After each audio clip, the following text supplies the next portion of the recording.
Police अधिकाऱ्यानं लैंगिक अत्याचार केल्याचा आरोप करत महिला डॉक्टरनं आत्महत्या केली आहे। महिला डॉक्टरच्या आत्महत्येमुळे राज्यामध्ये खळबळ उडालेली आहे। एका हॉटेलमध्ये जाऊन महिला डॉक्टरनं आपलं जीवन संपवलंय। एकदा नव्हे तर 4 वेळा पोलीस अधिकारी गोपाल बदनेनं अत्याचार केल्याची सुसाईड नोट महिला डॉक्टरनं लिहिली आहे। आपल्या हातावर महिला डॉक्टरनं सुसाईड नोट लिहून पोलीस अधिकारी गोपाल बदनेनं लैंगिक अत्याचार करून मानसिक त्रास दिल्याचंही म्हटलेलं आहे। तर ज्या घरात डॉक्टर राहत होती त्या घर मालकाचा मुलगा प्रशांत बनकरने मानसिक त्रास दिल्याचा आरोपही सुसाईड नोटमध्ये करण्यात आलाय।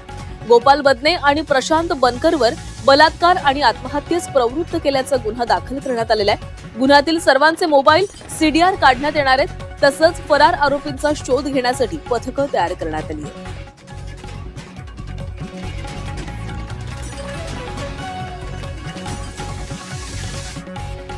मागील वर्षभरापासून तिला चुकीच्या पोस्टमॉर्टम रिपोर्ट बनवण्यासाठी राजकीय आणि पोलिसांचा खूप प्रेशर असायचं।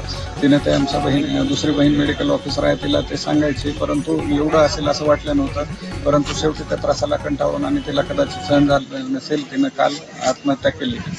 आणि हातावर ज्या पोलीस अधिकाऱ्यांचा तिला त्रास होत होता त्यांची नावे लिहिली आहेत। तसेच मागील 2 वर्षापासून ही तक्रार करण्यासाठी तिने एसपीला लेटरही लिहिले।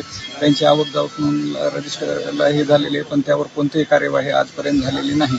त्या काही हे करण्यासाठी तिनं RTI मध्ये हे टाकलं होतं, परंतु त्याचाही तिला काही उत्तर भेटलेले नाही। अशा दोघांविरुद्ध मानसिक आणि शारीरिक छळाच्या आणि बलात्कार केल्याच्या म्हणजे त्याच्याकरता मी आत्महत्या करते अशा अर्थाने लिहिल्यामुळे गुन्हा दाखल करण्यात आलेला आहे। बलात्कार आणि आत्महत्येस प्रवृत्त करणे असं दोघांविरुद्ध। एक आमचे PSI त्यातले आहेत फलटण ग्रामीण पोलीस स्टेशनचे। हा गुन्हा दाखल झाला फलटण शहरमध्ये, कारण त्यांनी ज्या हॉटेलमध्ये आत्महत्या केली ते हॉटेल फलटण शहरमध्ये आहे। आणि या दोघांविरुद्ध गुन्हा दाखल झाला आहे। आरोपींना पकडण्याकरता टीम रवाना करण्यात आलेली आहे। मीनवाईल PSI जे आहेत त्यांच्याविरुद्ध गुन्हा दाखल झाल्यामुळे पेंडिंग इन्क्वायरी त्यांना लगेच तात्काळ सस्पेंड करण्यात आलेला आहे। गुन्हा दाखल करण्यात आलेला आहे। गुन्हा दाखल करून जे 2 आरोपींचे नाव